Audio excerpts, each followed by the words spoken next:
আসসালামু আলাইকুম রহমতুল্লাহি ওয়া বারাকাতুহু। আমার ভিডিওগুলো দেখতে থাকুন, দেখতে দেখতে ভালো লাগা ভালোবাসা হয়ে যাবে ইনশাআল্লাহ। গত ১-২ দিন আগে একটা নেক্কারজনক ঘটনা ঘটেছে, আপনারা দেখছেন। গোয়ালন্দে লাশে অগ্নি সংযোগকারীদের ছাড় নয়, মানে একটা পাগল ছিল, নাম হচ্ছে নুরা পাগলা।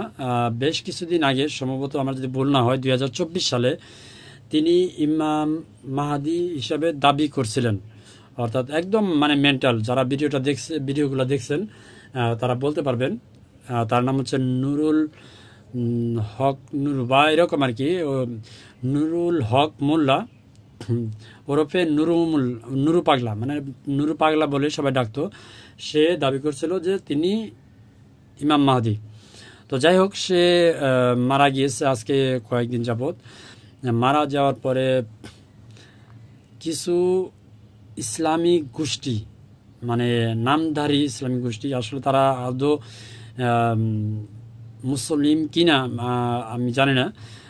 যাই হোক, তারাও মুসলমান, নামধারী মুসলমান। তারা কি করছে, এই নুরুল হক মোল্লা ওরফে নুরু পাগলা, তার কবর খুঁড়ে লাশ উঠিয়ে এবং সেই লাশটাকে মানে আগুনে পুড়িয়ে দেওয়া হয়েছে। এটা কি মানুষের কাজ হতে পারে? আসলে কি হচ্ছে দেশে, মানে নাই কোনো বিচার, নাই কোনো আইন, মানে আইন আছে, প্রয়োগ নাই। আসলে প্রয়োগ থাকবে কিভাবে? আপনারা দেখছেন যে সাম্প্রতিক সময় চাঁদাবাজি নিয়ে কত ঘটনা হচ্ছে। আসলে যেগুলো প্রকাশ্যে আসছে সেগুলোই তো আমরা দেখতে পারছি বা আপনারা দেখতেছেন। এই প্রকাশ্যের আড়ালে যে হাজার হাজার এই চাঁদাবাজির ঘটনাকে কেন্দ্র করে মানুষ লাঞ্ছিত, মারধর শিকার হচ্ছে, এগুলো কেউ দেখছে না। আসলে নির্বাচন হওয়ার আগেই মানে এরকম একটা পরিস্থিতি বাংলাদেশে যাচ্ছে যে এমনও বলা হচ্ছে যে বিগত ১৭ বছর শেখ হাসিনা ফ্যাসিস্ট সরকার যা না করতে পারছে বিগত এই ১ বছরে, মানে তার চেয়ে অনেক কিছু হয়ে গেছে। তো মানুষ, জনগণ বলতেছে যে মানে একটা রিক্সা ড্রাইভার, ভ্যান ড্রাইভার, তারাও বলছেন আগেই তো ভালো ছিলাম। আসলে কতটুকু অত্যাচার সহ্য করার পরে এই কথাগুলো সাধারণ মানুষের কাছ থেকে বের হচ্ছে।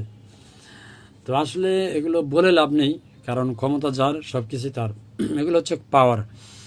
তো যাই হোক, এই যে ন্যাক্কারজনক ঘটনা ঘটছে, আসলে আমার মনে হয় এই ভিডিও দেখে দেখে তাদের প্রত্যেককে, যারা ইসলামের নামে এই যে ন্যাক্কারজনক ঘটনা মানে ঘটাইছে, আমার মনে হচ্ছে তাদের প্রত্যেককে আসলে ডাইরেক্ট ফাঁসি দেওয়া দরকার।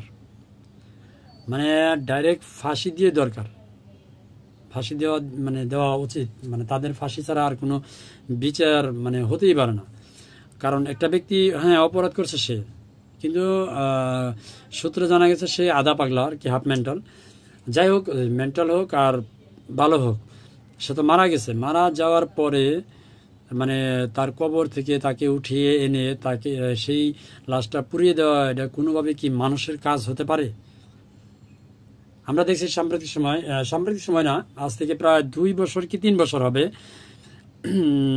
রমজানের সম্ভবত ২-১ দিন আগে, রমজান মাসের ২ থেকে ৩ বছর, এই ঢাকা নিউ মার্কেটে ঢাকা কলেজের আওয়ামী লীগপন্থী ছাত্ররা ছিল, তারা নৃশংসভাবে বেদম মারধর করে পিটিয়ে এই দুজনকে হত্যা করছে।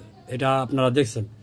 তো সেই হত্যার জেরে মামলা হয়েছে কার বিরুদ্ধে?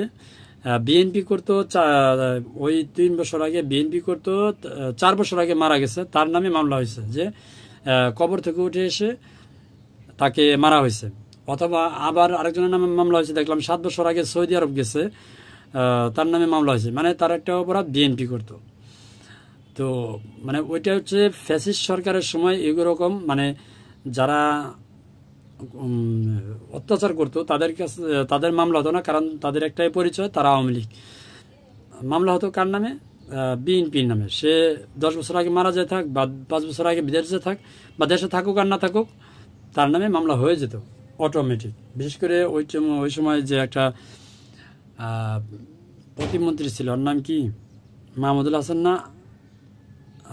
হাসান না কি জানি মন্ত্রী ছিল, এর কাজই হচ্ছে এই ধরনের মানে বিরোধী দলকে পচিয়ে দেওয়া আর দলীয়দেরকে ভালো রাখা, সেটা সত্য হোক মিথ্যা হোক, সেটা পাবলিক জানুক আর না জানুক। মানে এইরকম একটা পরিস্থিতি বর্তমান অবস্থাতে চলতেছে। তো যারা দেখবেন পারলে ভিডিওটা শেয়ার করে দিবেন। ধন্যবাদ সবাইকে। আসসালামু আলাইকুম রহমতুল্লাহি ওয়া বারাকাতুহু।